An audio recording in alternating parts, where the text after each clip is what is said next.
C'est un rendez-vous biannuel très attendu par les Fontenaisiens.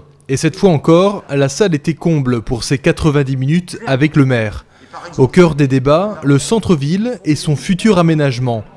Pour la première fois, le public était invité à donner son avis sur l'orientation de ces aménagements grâce à ces petits boîtiers. L'occasion de choisir un style architectural pour le futur marché ou de définir les priorités entre parcs paysagers ou parking. Quand on a vu que 90% des Fontenaisiens veulent un Maille Beaumarchais qualitatif et paysager, on va l'intégrer dans notre réflexion. Le but, c'est vraiment de tester nos idées pour proposer un projet qui corresponde à ce que les Fontenaisiens ont vraiment à cœur. La ville organise désormais plusieurs consultations avec la population jusqu'au premier trimestre 2017 pour définir un scénario définitif sur le centre-ville. Le projet retenu sera ensuite soumis à une consultation publique par voie électronique au printemps prochain.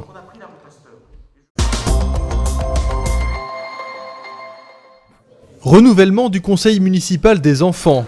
Lors d'une cérémonie, 33 jeunes conseillers ont revêtu pour la première fois l'écharpe tricolore remise par le maire Richard Rivot. L'heure du bilan pour les anciens. Il y a certaines idées qui ont été faites et je suis fière de mes idées. Par exemple, il y avait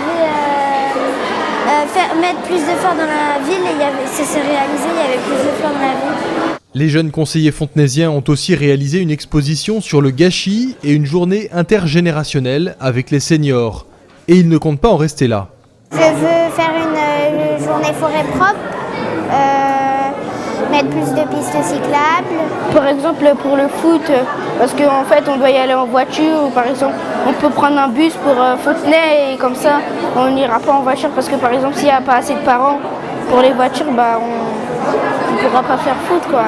On pense qu'il est vraiment important qu'ils soient aussi conscients de tout ce qu'implique une vie en société, d'où par exemple les liens intergénérationnels, les gestes écologiques que nous voyons beaucoup dans les propositions des enfants. Ils sont très très impliqués là-dedans, ils souhaitent vraiment ces échanges, ils souhaitent que l'on fasse plus attention aussi bien à leur environnement qu'à leurs camarades. Le conseil municipal des enfants est désormais renouvelé chaque année afin d'impliquer toujours plus d'enfants dans la vie locale.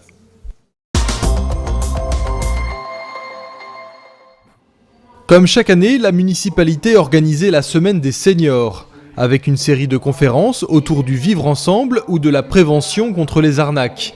L'occasion également de profiter d'une sortie en groupe à Amboise et de visiter entre autres le château du Clos Lucé, la résidence de Léonard de Vinci. Julie, quant à elle, proposait des séances manucure à la résidence Fleury. C'est très bien, moi je suis très satisfaite.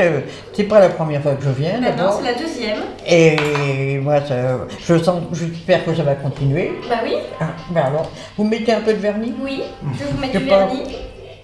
Des activités qui permettent de créer du lien entre ces personnes parfois un peu isolées.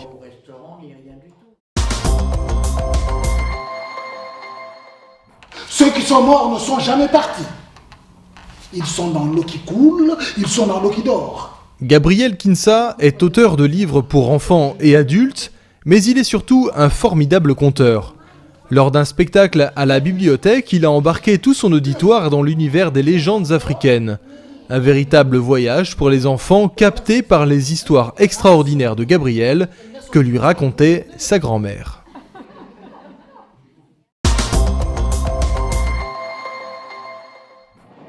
Les amoureux du billard anglais étaient présents au gymnase Descartes le temps d'un week-end de championnat. C'est une manifestation qu'on fait depuis 6 ans sur la ville de Fontenay. Et c'est un tournoi individuel le samedi et en équipe le dimanche.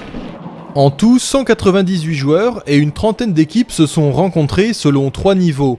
Les 32 meilleurs nationaux, les challengers classés de la 33e à la 100e place et le club open au-delà de la 100e place. Oui, c'est un tournoi officiel. En individuel, ça permet de monter et descendre comme dans tous les sports. Les 8 premiers montent, les 8 derniers descendent à la fin de l'année. Le championnat se déroule sur toute l'année et les joueurs se rencontrent une fois par mois dans une ville différente. Notez que Fontenay accueillera la Coupe de France de billard les 15, 16 et 17 avril prochains avec les 32 meilleures équipes régionales.